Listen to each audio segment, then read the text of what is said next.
Greetings everyone, basa tayo natin kay GB Bible guys. Today is 29 June 2022, day 240, Ezekiel chapter 5 up to chapter 8. Naku, mahaba-habang basahan ito guys. Ezekiel chapter 5, And thou son of man, take thee a sharp knife, take thee a barber's razor, and cause it to pass upon thine head and upon thy beard.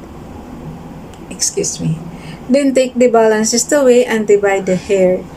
Thou shalt burn with fire a third part in the midst of the city when the days of the siege are fulfilled, and thou shalt take a third part and smite about it with a knife, and a third part thou shalt scatter in the wind, and I will draw out a sword after them.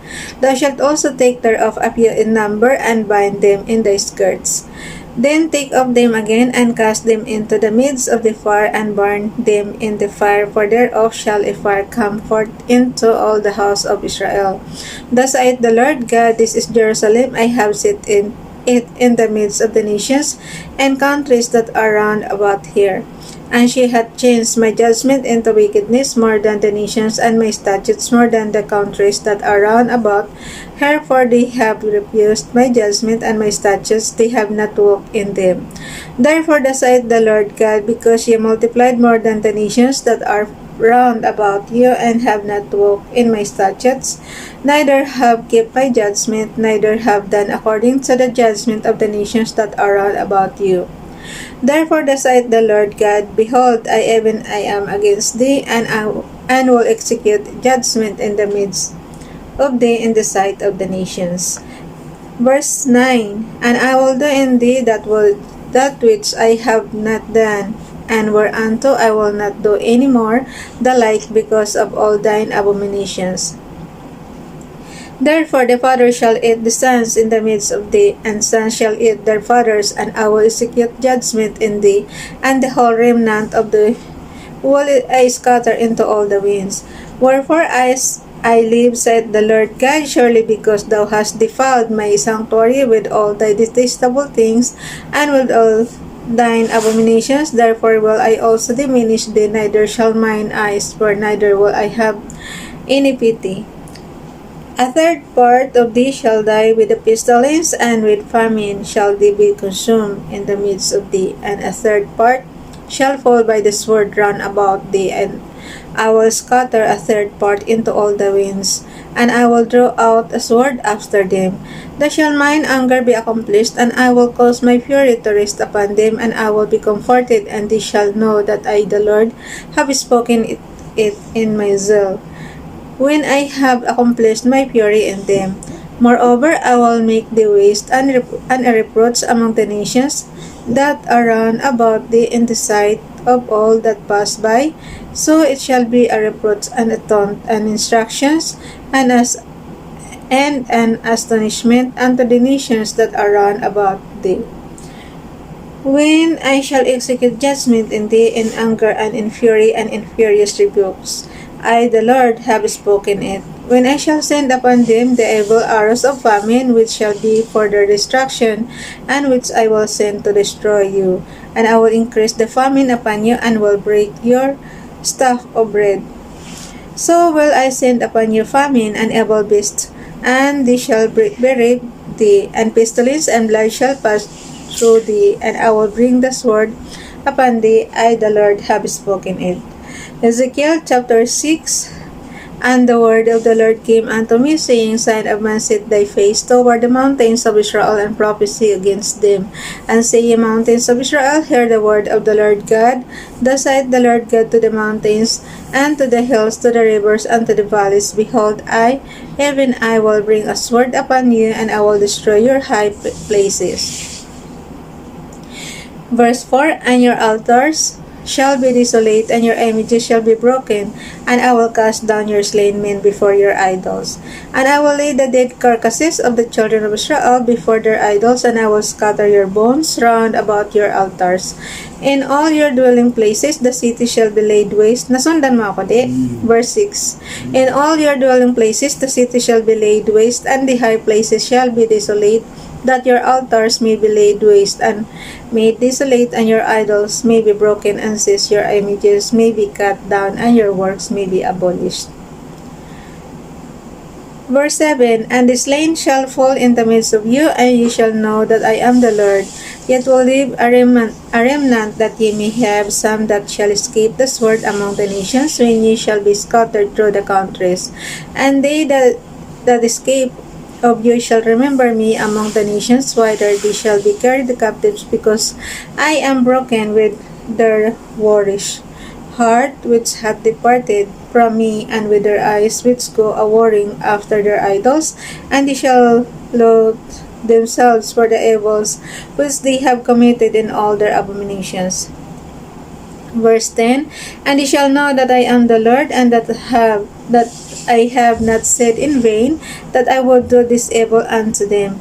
Thus saith the Lord God, Smite with thine hand, and stamp with thy foot, and say, Alas, for all the evil abominations of the house of Israel, for they shall fall by the sword, by the famine, and by the pestilence.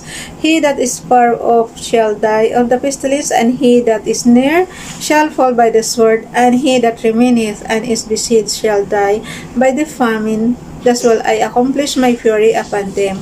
Then shall ye know that I am the Lord, when their slain men shall be among their idols, round about their altars, upon every high hill, in all the tops of the mountains, and under every green tree, and under every thick oak, the place where they did offer sweet savour to all their idols. So will I stretch out my hand upon them, and make the land desolate, yea, more desolate than the wilderness toward the blast in all their habitations, and they shall know that I am the Lord. Sky? No. Ezekiel chapter 7. Moreover, the word of the Lord came unto me, saying, Also the Son of Man, thus said the Lord God unto the land of Israel, the end is come upon the four corners of the land.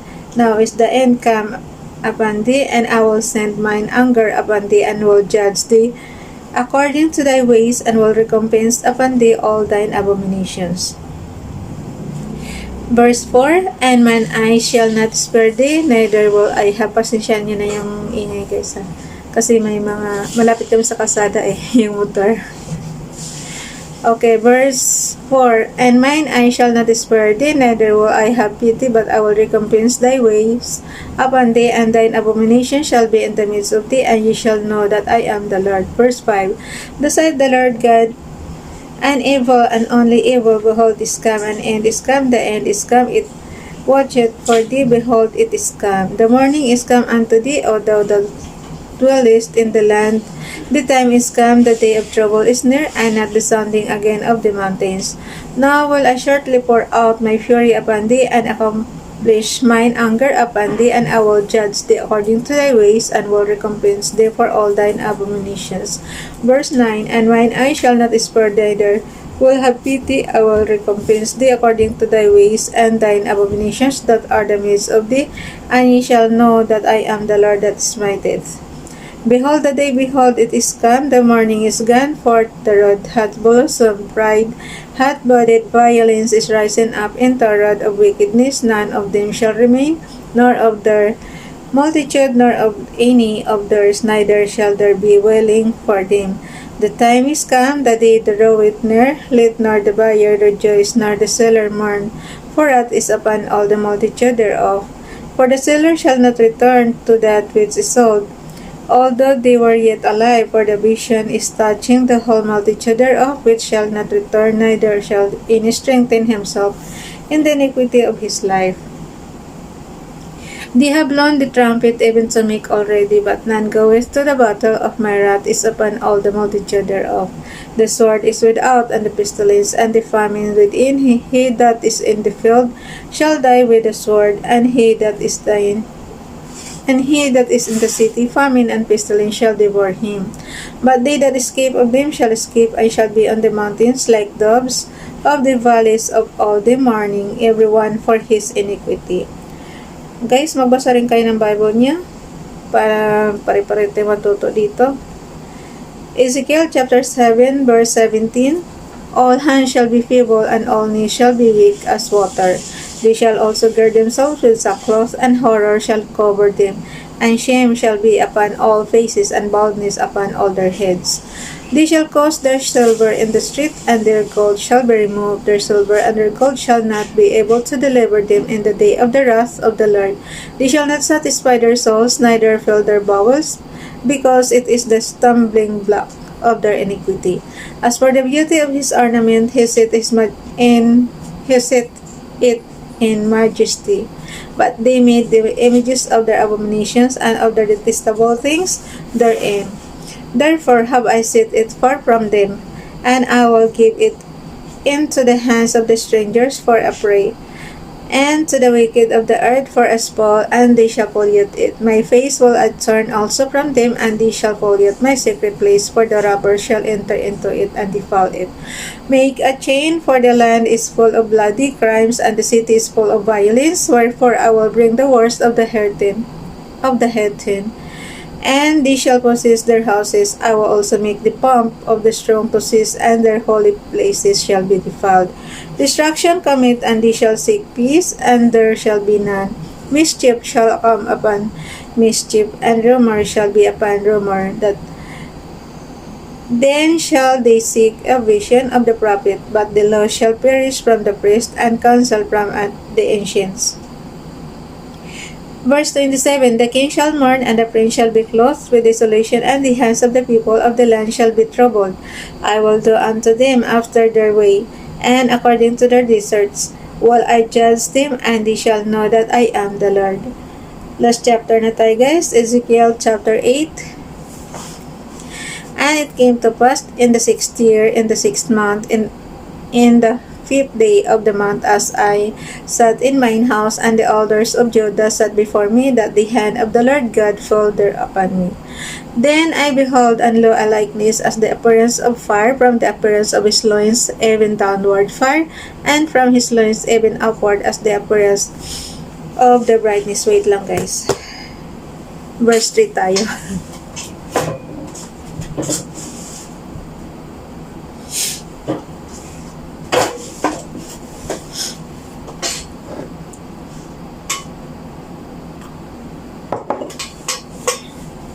Sarap yung green tea.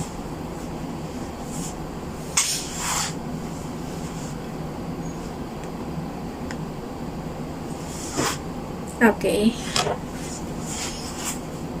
Ulitin ko yung verse 2 guys. Ezekiel chapter 8 verse 2.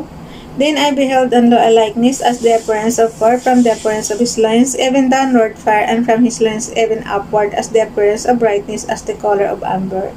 And he put forth the form of an hand, and took me by a lock of mine head. And the Spirit lifted me up between the earth and the heaven, and brought me in the visions of God to Jerusalem, to the door of the inner gate that looketh toward the north, where was the seat of the image of jealousy, which provoked to jealousy. And behold, the glory of the God of Israel was there according to the vision, and I saw in the plain. Then said he unto me, Son of man, lift up thine eyes now the way toward the north. So I lifted up mine eyes the way toward the north, and behold, northward at the gate of the altar this image of jealousy in the entry. He said furthermore unto me, Son of man, sayest thou what they do, even the great abominations that the house of Israel committed here, that I should go far off from my sanctuary. Guys, ang very lucky sila nung araw na may mga prophets sila. Sa panahon kaya natin ngayon, sino prophet natin? I should go far off from my sanctuary, but turn they yet again, and thou shalt see greater abominations. Verse 7, and he brought me to the door of the court, and when I looked, behold, a hole in the wall. Then said he unto me, Son of man, dig now in the wall. And when I had digged in the wall, behold, a door. And he said unto me, Go in, and behold the wicked abominations that they do here. So I went in and saw, and behold, every form of creeping things and abominable beasts, and all the idols of the house of Israel portrayed upon the wall round about. Verse 11, and there stood before them 70 men of the ancients of the house of Israel, and in the midst of them is the Jazaniah, the son of Shaphan, with every man his censer in his hand, and a thick cloud of incense went up. Then said he unto me, Son of man, hast thou seen what the ancients of the house of Israel do in the dark, every man in the chambers of his imagery? For they say, The Lord seeth us not, the Lord hath forsaken the earth. He said also unto me, Turn thee yet again, and thou shalt see greater abominations that they do. Then he brought me to the door of the gate, and to the door of the gate of the Lord's house, which was toward the north. And behold, there sat women weeping for Tammuz. Then said he unto me, Hast thou seen this, O son of man? Turn thee yet again, and thou shalt see greater abomination than this. And he brought me into the inner court of the Lord's house, and behold, at the door of the temple of the Lord between the porch and the altar were about 25 men, with their backs toward the temple of the Lord, and their faces toward the east, and they worshipped the sun toward the east. Verse 17, Then he said unto me, Hast thou seen this, O son of man? Is it a light thing to the house of Judah that they commit the abominations which they commit here? For they have filled the land with violence, and have returned to provoke me to anger, and they put the brands to their nose. Therefore will I also deal in fury, mine eye shall not spare, neither will I have pity, and though they cry in mine ears with a loud voice, yet will I not hear them. Okay, that's it guys. Ezekiel chapter 8 Ezekiel chapter 8 lang tayo, tapos hanggang verse 18 na siya. Bye everyone, God bless.